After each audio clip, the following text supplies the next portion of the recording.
ശബരിമല യുവതീ പ്രവേശന വിഷയത്തിൽ സംസ്ഥാന സർക്കാരിന്റെ നിലപാട് മാറ്റത്തെ ന്യായീകരിച്ച് സിപിഐഎം ദേശീയ ജനറൽ സെക്രട്ടറി എം.എ. ബേബി. വിഷയത്തിൽ സിപിഐഎമ്മിന് വ്യക്തമായ നിലപാടുണ്ടെങ്കിലും അത് അതുപടി സർക്കാർ നടപ്പിലാക്കണമെന്ന് ഒരിക്കലും പറയാറില്ലെന്നും സമൂഹത്തിന്റെ പൊതുവിലുള്ള അവസ്ഥ നോക്കണമെന്നും എം.എ. ബേബി മാധ്യമങ്ങളോട് പറഞ്ഞു. ഏതൊരു സാമൂഹ്യ മാറ്റത്തെക്കുറിച്ച് ചർച്ച ചെയ്യുമ്പോഴും അത് സംഘർഷങ്ങൾക്ക് കാരണമാകാതെ നോക്കണമെന്ന് ഭരണഘടന പറയുന്നുണ്ട്. ആചാരവുമായി ബന്ധപ്പെട്ട കാര്യങ്ങളിൽ വിദഗ്ധ സമിതിയുടെ തീരുമാനവും നിർണായകമാണെന്നും എം.എ. ബേബി പറഞ്ഞു. ആചാരപരമായ ചരിത്രമുള്ള ആരാധനാലയങ്ങളിൽ മാറ്റം വരുത്തുന്നവ തീരുമാനിക്കുമ്പോൾ പാണ്ഡിത്യമുള്ളവർ, സമൂഹത്തിൽ സ്വീകാര്യതയുള്ള സാമൂഹ്യ പരിഷ്കർത്താക്കൾ, തുല്യതയ്ക്ക് വേണ്ടി വാദിക്കുന്നവർ തുടങ്ങിയവരുടെ സംഘത്തിന്റെ അഭിപ്രായം ശേഖരിക്കണമെന്നാണ് LDF മുൻപേ സ്വീകരിച്ച നിലപാടെന്നും എം.എ. ബേബി വിശദീകരിച്ചു. ശബരിമല യുവതീ പ്രവേശന വിഷയത്തിൽ യാഥാർത്ഥ്യബോധത്തോടെയുള്ള സമീപനമാണ് സിപിഐഎം എടുക്കുന്നതെന്നും അദ്ദേഹം പറഞ്ഞു.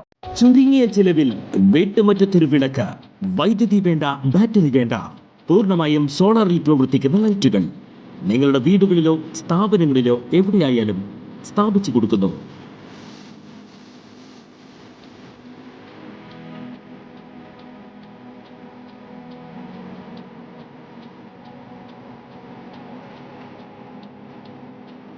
ഹാർഡോൾ solar lights.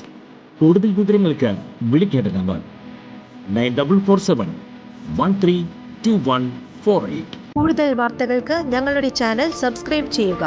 Facebook follow up ചെയ്യുക. വാർത്തകൾ വേഗത്തിലറിയാൻ Anytime News.